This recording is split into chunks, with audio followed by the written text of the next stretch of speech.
So we asked the question, how will this big election affect Brazil?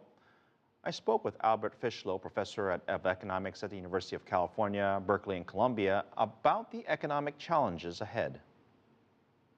Well, for example, the whole question of infrastructure has been very much neglected.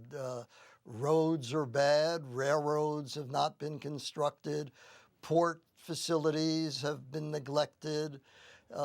There's very little storage room. A whole range of these problems has been neglected over the years. Brazil had a high rate of growth until 2011, but that came about because of the commodity boom.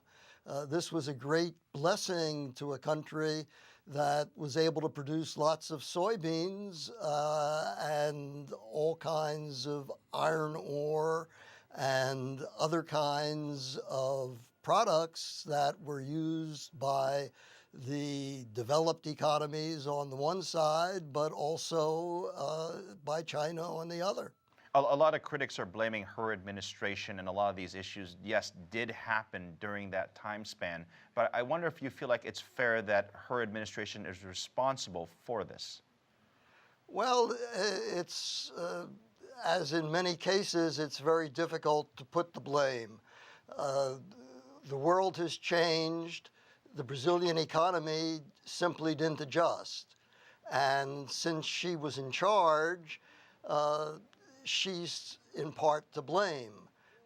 Clearly, what she saw to be the way to go was a larger state, more central control, more emphasis on an industrial policy to deal with the decline in manufacturing, which had occurred in Brazil. That didn't work. A lot of comparisons are being made to the current incumbent versus the candidate Silva, and I'm wondering, what do you see as the biggest difference between the two? Well, the biggest difference between Marina Silva and Dilma Rousseff is that although both were members of the PT, Marina decided to leave in part for the reason that she was concerned about the environment, and she felt that the administration there wasn't paying enough attention to it. And she has adopted a strong notion of economic and political reform. You mentioned earlier that the administration failed to sort of adjust their economy at a time when the rest of the world was perhaps slowing down with respect to commodities. I mean, we're basically saying they should have diversified their economy. Is there any particular industry they should have focused on that they did not go into?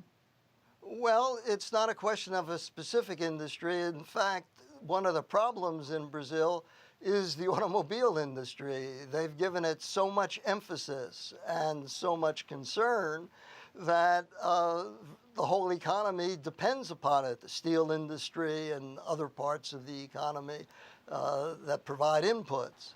What they've got to do is to diversify the industrial sector and rely on the external economy.